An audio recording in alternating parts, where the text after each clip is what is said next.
बहुत सारी चीज़ों पे हमने डिस्कस किया और एक और जो मेरे पास शिकायत आती रहती है वो है ट्रांसपोर्टेशन सिस्टम। वैसे माशाल्लाह रोबस्ट तो हो गया है हमारे शहर में, लेकिन अभी भी कॉलोनीज़ बहुत सारी है जहाँ पर लेन्स बाई लेन्स में ट्रैफिक मतलब ट्रांसपोर्टेशन सिस्टम नहीं है, तो मेन रोड्स तक आने में काफ़ी दिक्कत रहती है।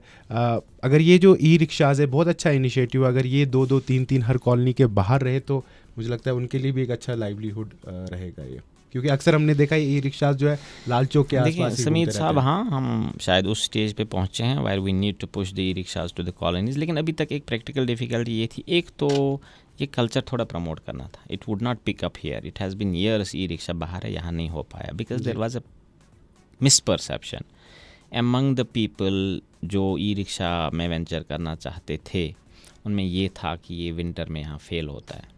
तो we try to encourage it, क्योंकि एक तो हमारी एक फेम पॉलिसी है across the country that we have to promote these electric cars, चाहे कमर्शियल हो या प्राइवेट कार्स हो, तो we have to promote this thing. अब इसमें प्रैक्टिकल एक डिफ़िकल्टी ये आती है कि अगर मैं कल भी एनालिसिस कर रहा था, ई रिक्शा वाले जो हैं, जो इनके ओनर्स हैं, उनकी कंसंट्रेशन एक ख़ास इलाके में जैसे डाउनटाउन के हैं, मैसूमा, गाँव कदल एट्सेट्रा, मैक्सिमम पॉपुलेशन जो ये रखते हैं वो उधर के। इसी तरह से आपका रावलपुरा साइड से बहुत कम है, ठीक है। ई रिक्शा में प्रॉब्लम यह है कि इसकी बैटरी लाइफ जो होती है वो 50 से 60 किलोमीटर दिन में चलेगा। अब गाँव कदल वाले के ई रिक्शा वाले को ये डिसइंसेंटिव है कि ये पहले चला जाए आपके रावलपुरा और फिर रावलपुरा में इसके 10 किलोमीटर 20 किलोमीटर की दिन के चलें, और शाम का प्रोविज़न भी रखना है कि मुझे घर जाना है। उसमें जो चार्जिंग इंफ्रास्ट्रक्चर है उसकी कमी है अभी। Again that is part of smart city project and इसमें प्राइवेट प्लेयर्स भी आ सकते हैं, हो सकता है फ्यूचर में, जब तक ना हमारा चार्जिंग सेटअप बन जाएगा अक्रॉस। या तो आपकी रावलपुरा कॉलोनी में भी अगर 2-3 बच्चे, बहुत अच्छी opportunity, I am told I get a very good feedback on the earnings पर ऑटो। तो अगर आपके मोहल्ले में, आपकी बस्ती में भी कुछ ऐसे अनएम्प्लॉयड यूथ हैं, ये बहुत ही अच्छा वेंचर है, वो ला सकते हैं और चला सकते हैं। लेकिन वी आर अभी इन तक ई रिक्शाज के मुतालिक कोई परमिट पॉलिसी नहीं है, because again that's across the country, that's a government directive from the government of India, मॉर्थ जो हैंडल करती है मिनिस्ट्री, तो उनकी तरफ से है कि ई रिक्शाज के केस में, इलेक्ट्रिक गाड़ियों के केस में परमिट नहीं है। But then we have proposed in our government, हमारे यहाँ यूटी में, JNK में हमने प्रपोज किया कि इनको एक फ़ीस ना ले जाएं लेकिन ज़ीरो परमिट हम इंट्रोड्यूस करें। तो वो पॉलिसी इज़ अंडर कंसिडरेशन, जैसे होगा we will be able to fairly regulate this autos. लेकिन उसके बावजूद I assure you we have reached a stage जहाँ हमें सिटी में सैचुरेशन हो गई ई ऑटोज़ की, will be only pushing them towards the peripheral areas. Right. आज एक केस आया जिसमें जजमेंट सुनाई गई। उड़ी में एक केस हुआ था, एक ड्राइवर का एक्सीडेंट हुआ था पैसेंजर व्हीकल का।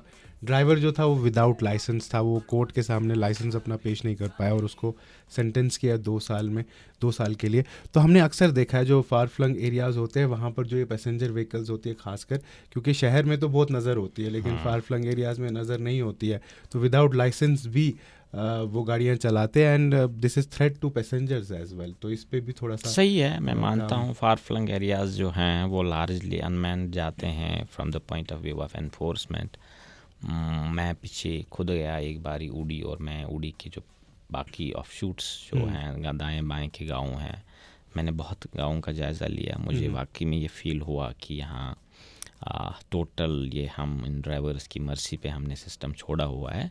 तो हमने उसी टाइम रिकमेंड किया है गवर्नमेंट को कि ऐसे इलाकों में जो नॉर्मल पुलिस जो है उनको भी इक्विप किया जाए चालान मशीन से। That is under consideration. मैंने चिट्ठी लिखी हुई है गवर्नमेंट को, तो आई एम श्योर इंशाल्लाह हम will move to that phase. Budgam में भी काफ़ी जो है पब्लिक ट्रांसपोर्ट चलता है क्योंकि वहाँ पे भी पॉपुलेशन अच्छी खासी है कुपवारा साइड से, but this is like a good move अगर ऐसा हो जाता है, जो लोकल पुलिस है उनको इसके लिए एम्पावर किया जाए।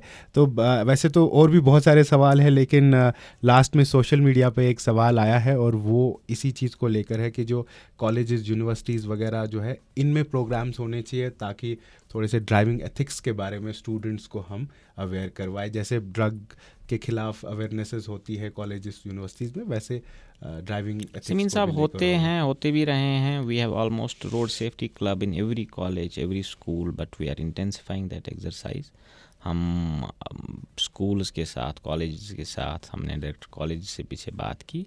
we will have an aggressive program about the awareness of traffic rules and regulations in the colleges also. Right और पिलियन ड्राइवर्स के लिए भी अब आपने राइडर्स के लिए भी हेलमेट मुकर्रर मतलब ज़रूरी मैंडेटरी कर दिया, तो इस चीज़ को भी लेकर काफ़ी लोग बात कर रहे हैं, but it's a good move है, हर जगह पे ऐसा है। कानूनन मैंडेटरी है, मैंने मैंडेटरी नहीं किया। कानून तो यही है कि जो भी स्कूटर पे राइड करेगा वो अपने हेलमेट के बगैर, क्योंकि रिस्क तो सेम है ना, ड्राइवर हो या पिलियन राइडर हो, रिस्क दोनों का सेम है। एक और हमें ये चीज़ लेना चाहिए कि जब तक मैं इस खौफ से हेलमेट लगाऊं कि मुझे आगे जाके एसएसपी ट्रैफिक या उनके कोई ट्रैफिक अमला मुझे पकड़ेगा, तब तक ये बात नहीं बनेगी। मुझे इस शौक से हेलमेट लगाना है कि ये मेरी ज़िंदगी के तहफ़्फ़ुज़ का वजह बन सके। बिल्कुल सही।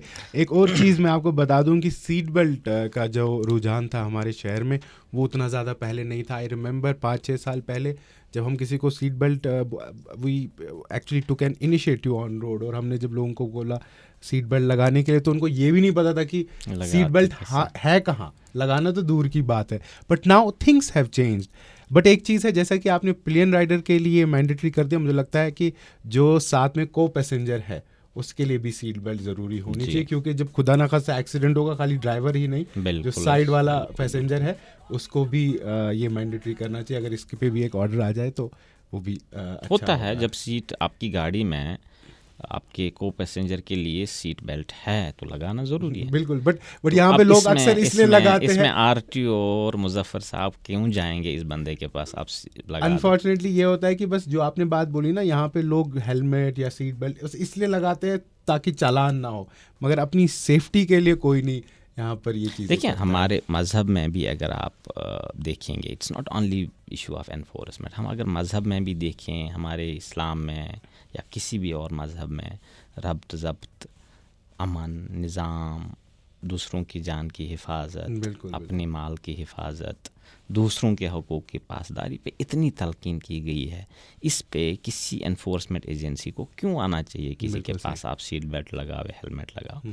तो मुझे लगता है we are in evolution, not be pessimistic, I am certainly not, I am very optimistic. We are in evolving society. हम आहिस्ता आहिस्ता सीख रहे हैं, हम भी इंशाल्लाह अनकरीब वैसी सोसाइटीज़ तक पहुंच जाएंगे जिसको हम आइडियल समझते हैं। Right, thank you so much Shahnawaz साहब, यहाँ पर अपना कीमती वक्त देने के लिए बहुत बहुत शुक्रिया। एंड कुछ चीज़ें आपने भी सामने लाई लोगों के, क्योंकि थोड़े से मिसकंसेप्शन भी थे, कुछ सजेशंस भी आपको हमने दी, एंड आई होप कि फ्यूचर में फिर से आपसे मुलाकात होगी। बहुत बहुत शुक्रिया। थैंक यू समीन साहब मुझे मौका देने के लिए।